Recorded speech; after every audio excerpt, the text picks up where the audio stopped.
Ashes of Creation is an upcoming MMO from Intrepid Studios, an independent developer and publisher building this ambitious game with an ambitious AAA team of tremendous talent across the MMORPG landscape. However, this is all fluff and PR. We gamers, we want tangible reasons as to why we should have our eyes on Ashes of Creation, or hell, dare I even say it, even be excited for the game. So as we enter my personal top 5 reasons for why I believe we should all have our binoculars on the progress of this particular MMO, I want to remind everyone, I do emphasize reasons to be interested, not reasons to buy. I just think this game's going to make a nice impact in the MMO landscape. And that leads me straight into number 5. The studio. Intrepid Studios is a self-funded game developer and publisher not beholden to any larger entity. Yet. Who knows what the future will hold, but we do know Stephen Sharif and John Moore, the founders, while being successful entrepreneurs, are also passionate and avid gamers. Whether you agree with their game philosophies in development or not, it's nice to see a genuine passion behind the words of everyone at Intrepid Studios, including the top dogs. To undermine the crafting entirely by presenting a separate route of gear acquisition that is on par with the crafting efforts. Crafters make the best shit. But one of the qualifying aspects of joining the team is, what type of MMOs do you like to play? The team have also opted for an extensive open line of communications for all things good, bad and ugly as they progress and develop the game.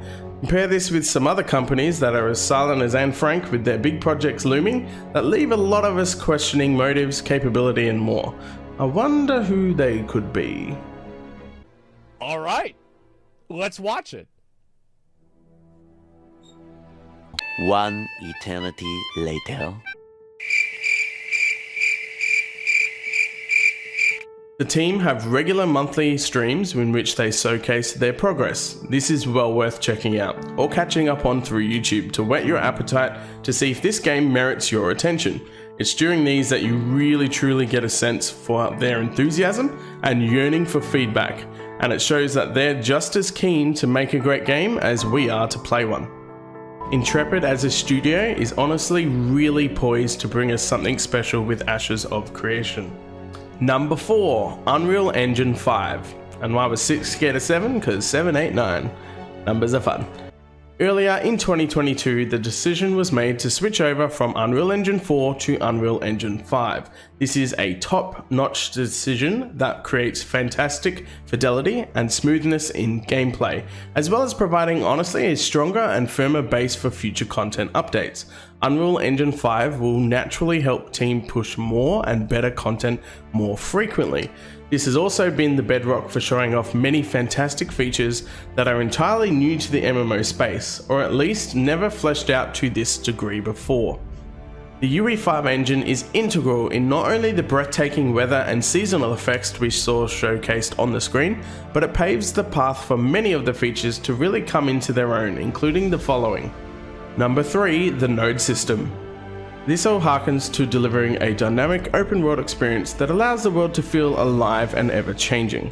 This pursuit is certainly not being done by only Ashes of Creation. It's been done for years and every MMO has certainly taken their stab at it. World of Warcraft, for example, my predominant game, has slowly developed in the way of daily hubs, patch cycles that add whole new areas and new zones. Then we saw the evolution of existing areas, sometimes in a major way like Cataclysm expansion, which changed literally every zone in the game. Then the reality is this is such long form changes, it takes a while to really get any sense of impact. Blizzard then began pushing phasing technology that allowed for short form changes to a landscape to signify real change and impact by the player on the world. Firelands patch, for example, really used phasing technology at an exceptional level. Then we have games like Guild Wars 2, another game I played for the better part of 4 to 5 years. Their take on this was dynamic events, a system in which it removed the archaic and janky ways of a traditional questing system and allowed you to interact with the world as the world did its changes with or without the presence of its players. This could lead to some pretty interesting events where a dynamic event might eventually actually lead to a whole world boss. If players aren't there to push it in a certain direction, then the event will fail and a whole different trajectory will start happening. However, then in the case where we do succeed as a certain chain of events takes place, this can lead to these exceptionally massive, big zone impacting world boss chains, which was very fun, but it did suffer from being formulaic and predictable over time. Eventually everyone kind of knew how to spawn each world boss, and with Ashes of Creation and their node system, it is very similar to the dynamic events of Guild Wars 2, but really taken to the next frontier. Each node, of which they hope to launch with around 100 or so, has its own unique events, progress and content tied to them. Some nodes might have great potential, some a little bit less potential in terms of how far they can progress, but each node is naturally impacted by the surrounding nodes. As a settlement or town builds up in X node, the surrounding nodes Y and Z might have content unlocked and progressed because of the zone of influence of the X node. Now suppose that, again, X node has progressed to this massive metropolis colony, it would naturally expand its zone of influence, impacting not only the Y and Z node, but also impacting perhaps zone A, B and C. As with all things Ashes of Creation, this system is still in development, but honestly, the only thing stopping them in this capacity is the speed with which they can create new content. Eventually, players will know which nodes to progress, which ones impact what areas in certain ways. How long that will take, we don't know, but eventually they will know how to spawn a certain boss or make a certain dungeon become available. If such prerequisites are difficult to obtain, this may have a little bit of a negative impact if certain players realize, hey, this other server is already killing the super duper dragon boss, but we only get the normal dragon boss because we didn't do things the right way, so to speak. The bright side of this though is it stops the MMO feeling like this glorified queue up to ride the system kind of theme park MMO and creates an actual world building kind of MMO. A fresh experience with a new lore and a new world to discover, and if each server has a unique story on how it chose to progress, that alone is already worth raising an eyebrow or two. Number 2, the combat. The combat adopts a blending of different systems we see in current MMOs. World of Warcraft, for example, has a typical tab targeting system, while Black Desert Online is action-oriented.